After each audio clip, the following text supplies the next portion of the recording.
গল্প শুনতে আমরা সকলেই ভালোবাসি, আর গোয়েন্দা বা অদ্ভুতের গল্প তো আমাদের সকলেরই প্রিয়।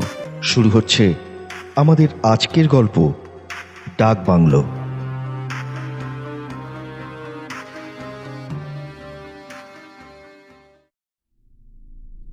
পশ্চিমের ছোট্ট শহর, বিশুদ্ধ জলবায়ুর জন্য বিখ্যাত।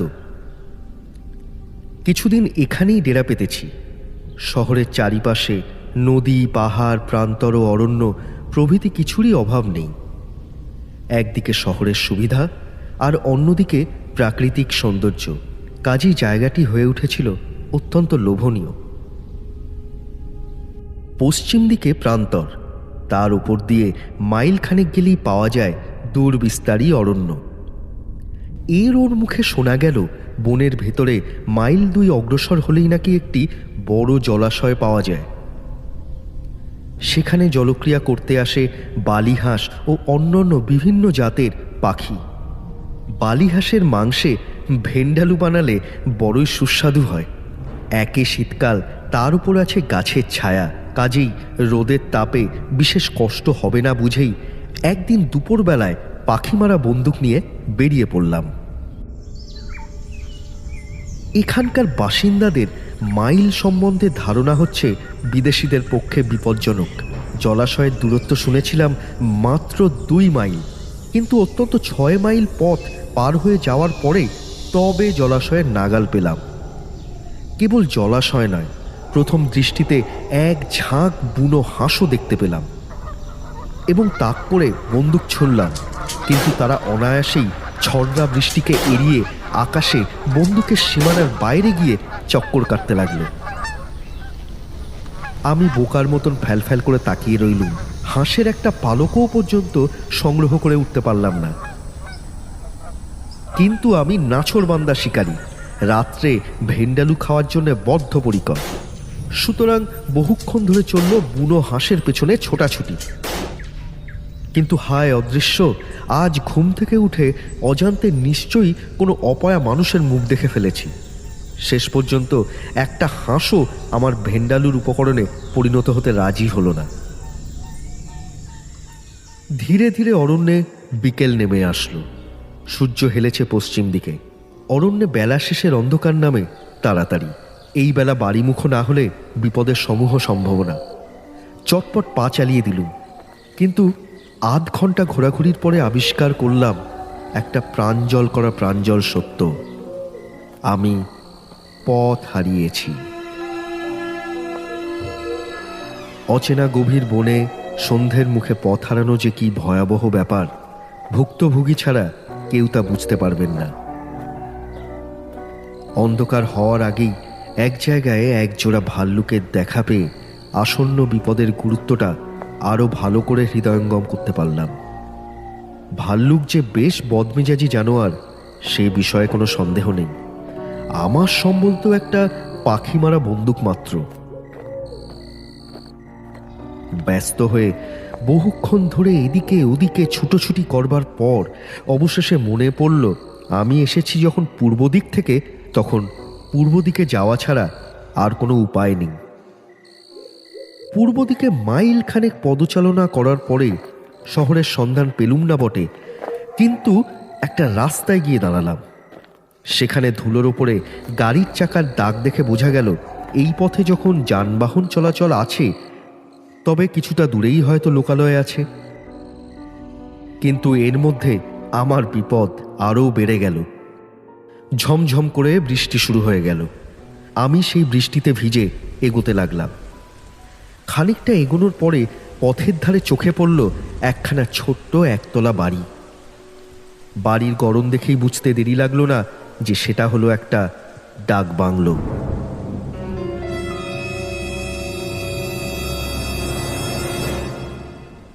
বন্য নির্জনতার মধ্যে অত্যন্ত মাথা গোঁজার একটা জায়গা তো পাওয়া গেল।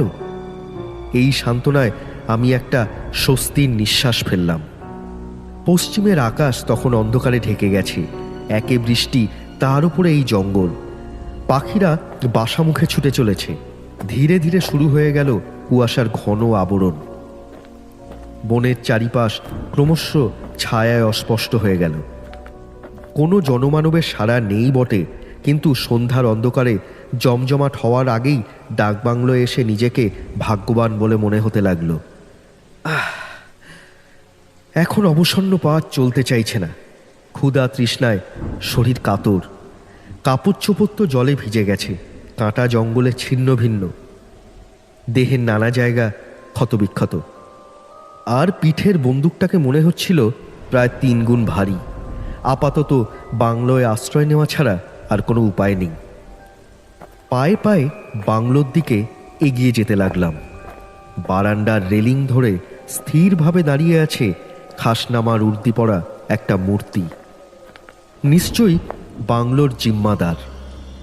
আরও কাছে এসে মূর্তিটাকে ভালো করে দেখবার সুযোগ পেলাম।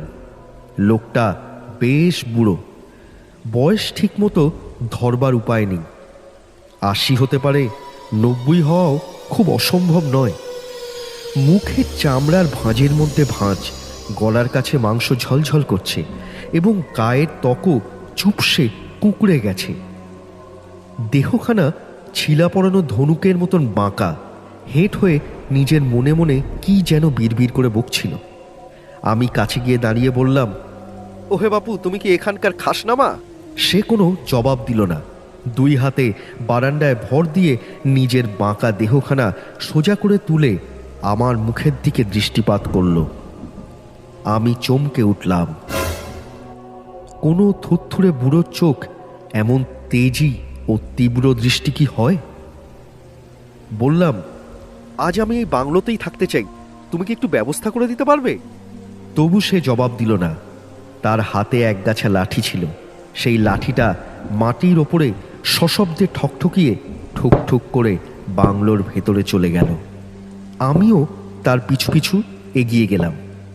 তারপর সে হঠাৎ করে একটা ঘরের ছিকল খুলে দিয়ে বিনা বাক্যবায়ে সরে পড়ল চোখের আড়ালে।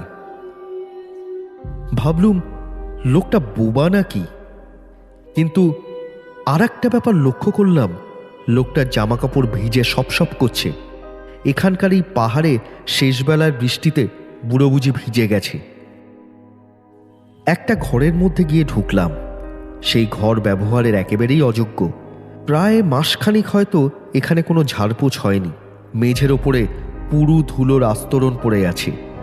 জানি এই সব বন্য ডাকবাংলোয় অতিথিদের জনতা ভেঙে পড়ে না, কিন্তু সরকার মাইনে দিয়ে খানসামা পুষছে কেন? ক্রুদ্ধ স্বরে ডাকলাম, খানসামা, খানসামা। 5-7 বার ডাকাডাকির পরেও কোনো জবাব পাওয়া গেল না। হয়তো আমার সব বন্দোবস্ত করার জন্যে বুড়ো নিশ্চয়ই বাইরে বেরিয়ে গিয়েছে। কিন্তু মনে হলো কোথায় কে যেন মাটির উপরে লাঠি ঠকঠকিয়ে বেরিয়ে বেড়াচ্ছে। হয়তো বাংলোর ভেতরে কোনো ষষ্ঠীধারী লোকও আছে, কিন্তু খানসামাটা হয়তো কেবল বোবা নয়, কানেও শোনে না।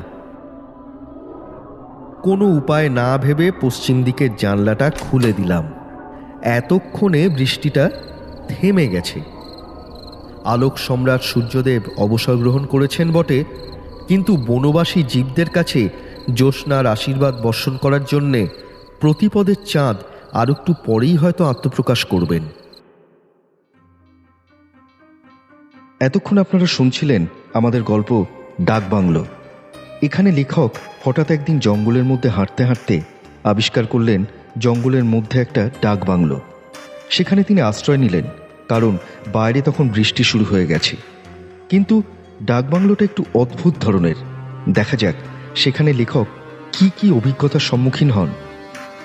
গল্প যদি আপনাদের ভালো লাগে তাহলে অবশ্যই আমাদের চ্যানেল টকি পিক্স সাবস্ক্রাইব করুন, কারণ আপনার অনুপ্রেরণাই আমাদের সাহায্য করবে প্রতি শনিবার এক একটি নতুন গল্প আপনাকে উপহার দেওয়ার।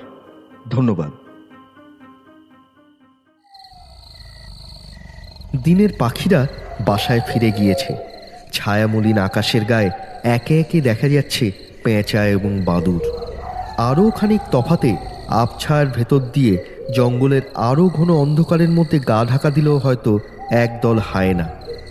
বনস্পতির আর্তনাদের মধ্যে মর্মর ধ্বনি ছাড়া কোথাও আর কোনো শব্দ নেই। এ যেন এক অমানুষের দেশ।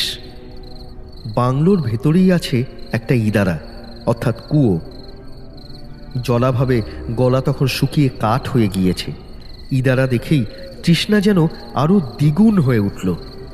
এদিকে খানসামারও কোনো দেখা নেই, তাই তার অপেক্ষায় না থেকে আমি নিজেই উঠে গেলাম ইদারার কাছে। ইদারার পাশেই ছিল দড়ি বাঁধা একটা বালতি। বালতি তুলে নিয়ে ইদারার গহরে দৃষ্টিপাত করলাম এবং সাথে সাথে দারুণ আতঙ্কে বিদ্যুৎ স্তম্ভের মতো দাঁড়িয়ে পড়লাম। কোথাও কেউ নেই, নিজের দেহের কোনো জায়গাতেও কারোর স্পর্শ অনুভব করলাম না। কিন্তু চুম্বকের যেন এক অদৃশ্য আকর্ষণ, লোহাকে যেমন টানে ঠিক সেইভাবেই কোনো অদৃশ্য শক্তি যেন আমাকে ইদারার দিকে সজোরে টেনে নিয়ে যাওয়ার চেষ্টা করছে। হতভম্বের মতন চারিদিকে ফিরে ফিরে তাকাতে লাগলাম। না, সামনে পেছনে বাঁয়ে ডানে কেউ কোথাও নেই। তবে তবে তবে কি এটা আমার মনের ভুল? আবার ইদারার ভেতরে উঁকি মারলাম এবং আবার সেই অসম্ভব ভয়াবহ আকর্ষণ। এবারে রীতিমতন জোর করে সেই অদৃশ্য শক্তির আকর্ষণ থেকে নিজেকে ছিনিয়ে বার করে আনলাম।